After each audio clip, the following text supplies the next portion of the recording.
One of the cats is throwing up. That's nice. Sake ate the cat threw up before I could get there. I don't know if that's more nice or less nice. On one hand, I don't have to clean it up. On the other hand, that's really disgusting. So yeah, that's a good start to this video.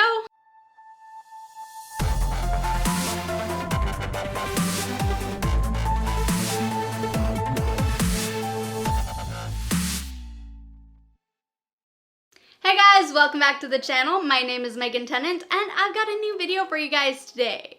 Today's video is actually a suggestion. So yes, I take suggestions not only on Patreon.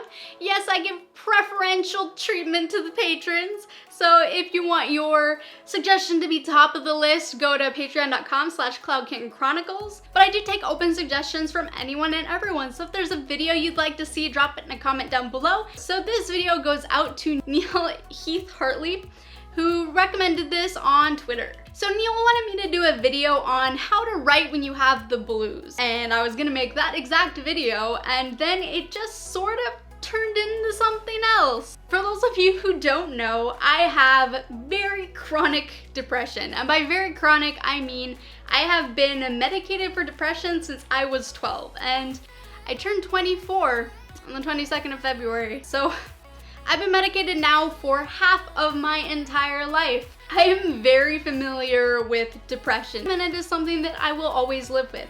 So this script sort of turned from how to write when you're sad into how to write when you have depression, because that's something I have a lot more experience in. Before I even get into the tips, there's something that I need to say that is too important to be just a tip on its own, and that is if you're experiencing depression, especially if you've been experiencing it for a long time, please go see a doctor. It can completely change your quality of life. Without medication, I cannot function. I would not get out of bed. And yes, sometimes the cause of depression is lack of vitamin D or just you're in a rough time in your life. But there are also people who are just born needing antidepressant medication. So if you've experienced depression for a long period of time, please go see a doctor, get medicated. I swear it will not impact your creative career.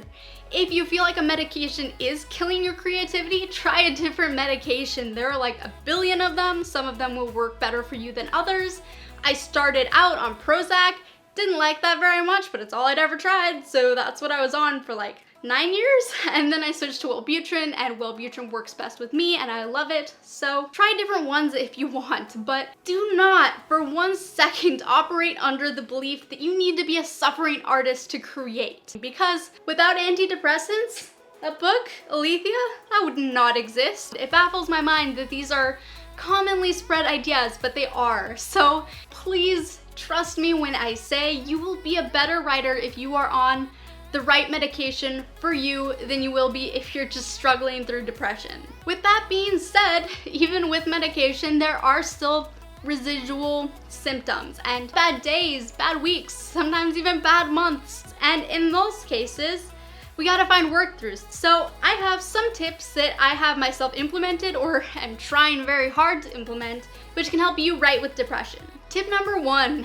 don't just skip to the sad scenes. Sometimes it's nice to write a scene that we're just in the right mindset to write, because you can better capture that emotion. I get that, and sure, you can do that with one sad scene here and there, but if you always write sad scenes when you're sad, eventually you're going to exhaust the total number of reasonable amount of sad scenes to have in a book, and you're either gonna end up with a just very overall sad book, or you're gonna wait to feel better, and if it doesn't happen, you're just not gonna ever write again. So you can't just write sad scenes when you're sad, especially because sitting around and writing sad scenes all day is actually going to likely fuel your sadness even more, and rather than help, it's gonna pull you down further, and it'll lead to a vicious cycle. So as much as you mentally feel like you're not in a good state to write a love scene because you're feeling down, or you're not in a good state to write a triumphant scene, you have to just force yourself to sit down and write it. I recommend that you just write all of your scenes in order. It's an overall good tip for writing because it helps with continuity, but also in this case, it will help force you to write the scenes you need to write. Ice cream truck, go away! Nobody wants you. Actually, I do want you, but I'm on keto, so I can't have you. Sad times. Tip number 2, set achievable goals and have a reward system in place. You don't want your goals to be too easy that you never feel challenged, but you also cannot put yourself into a position where you're facing constant failure. That's not gonna help your depression, it's gonna make it worse, you're gonna stop even trying, and ultimately, your writing is going to go downhill. Set achievable goals, even if that means setting a goal that you think might be too easy. That's okay, as long as you get little doses of accomplishment, because that is going to ultimately help your productivity in the long run. And have a reward system in place. Reward systems can be hard when you struggle with depression because it's hard to find enjoyment in anything when you have depression. So I don't have a lot of recommendations for what you can use for a reward system, but find something that you really enjoy but you feel guilty doing because of time constraints or something like that, and then use that as a reward. And just make sure it's sustainable. Tip number 3, have a very strict writing routine and a routine in general. Routine is extremely important for depression. If your schedule says to write, sit down and write. The hardest part, especially with depression, is generally just sitting down and opening the document and just putting your fingers on the keyboard. Once you're there and everything is set in place, the writing part is a lot easier. So don't even think about writing yet. Just think about getting up and opening that document and sitting down in front of the computer. And once you're there, the writing part will come so much easier. Are you done yet? Can you please eat faster? Tip number 4, fight the feelings instead of feeding them. That sounds particularly bad, but by this I mean if you're feeling sad, but you have to write a non-sad scene, which is gonna comprise a large part of the book, you're gonna need to get your mind into a less sad place. So although when we're in that kind of state, we really wanna just listen to sad music and watch sad movies, you have to fight that and instead listen to music and watch things that are going to put you into the mental state to write the types of scenes you need to write for that particular day. To this I recommend mostly music. Movie scores are great for this when it comes to epic scenes because there's no vocals, so they're not as distracting. For different types of scenes like love scenes, I highly recommend going to YouTube and then taking your favorite ship of a more well-known either book or preferably movie or TV series, search that ship name and a song that you love that gets you pumped, preferably a romantic song, and search that. Generally, you will find a ton of fan-made videos that take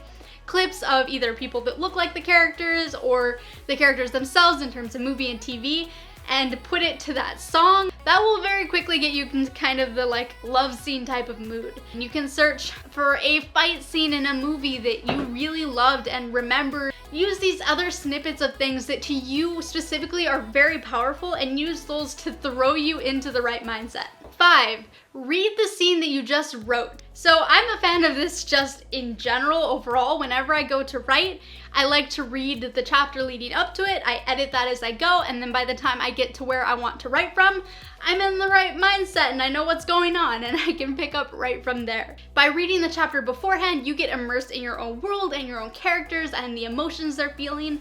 And so by the time you get to the part where you're actually going to write, you're a bit more distracted with the correct emotions. 6, accept that there will be bad days. There are good days and there are bad days, and there are some days where you're just not gonna be capable of writing or even being productive as a writer at all. That's just how it works. So forgive yourself when you have bad days. If there's a day where you just can't focus on anything, let yourself take the day off. 7, have a support group. I struggle really hard with making writing sprints work. I don't really understand them. So basically you have someone, a friend who's a writer, someone you met in the writing community who agrees to also write at that same time, and you do a sprint together and you kind of update each other with how things are going, and basically you have someone else there who's writing at the same time as you, so you have a little bit of pressure and it's less lonely. I've never gotten it to work particularly well for me, but tons of writers swear by it and I think it's a good thing to try. Alternatively, you could have a loved one, if you live with a loved one, kind of remind you to write, but I think writing sprints are the best way to make use of this. Oh my god, you guys are trying to kill me! there's been like 50 billion interruptions. Saga pulled the corned beef wrapper out of the garbage can and got his head stuck in it. That happened. This video just does not want to be made. Tip number 8, have a game plan. This is so incredibly important because if you wake up and it's a bad day and you really don't want to get out of bed and you don't have a plan already set in place, you're just gonna lay in bed. So have a schedule ready either day to day for every day and try to stick to it even on bad days, or have a special schedule set aside for particularly bad days. There are some tasks that are impossible when I'm depressed, but some tasks are easier. So have a schedule or just kind of a game plan set aside for bad days of tasks that you know you can do when you're depressed. So you still feel accomplished by the end of the day, you still feel productive. Some examples of this are that when I'm having really bad days, I kind of just like to binge watch YouTube to either catch up on YouTube or get ideas for videos or read, because reading I think is important to being a writer. So on depressed days, it's a good day for reading. Editing for me is something that I like to do on bad days because I get to get immersed in my own writing and my own world, and it distracts me from feeling sad. And last but not least, number 9. I want to give a shout out on this one to Jenna Moresi because she's the one who in one of, I can't remember honestly what video it was in because it was so long ago, but she's where I got this tip, and that is keep a confidence folder or a folder full of praise. Take all of the positive praise you can find and things that just make you feel happy as a writer and put them in that folder. And then when you're having a particularly bad day but you need to find the motivation and confidence to write, open up that folder and read through some of this stuff. It makes a world of difference. Even if you have just a handful, even if you have just 10 random little bits of praise, that alone can give you enough motivation to sit down and write a scene. And once you get writing, you'll get more into the flow of it and it'll be easier from there. So that was it for this video. If you guys found it helpful or you enjoyed it, make sure to give it a like and a share. I did 2 thumbs up again. Shares don't match with thumbs up. I don't know why I do that.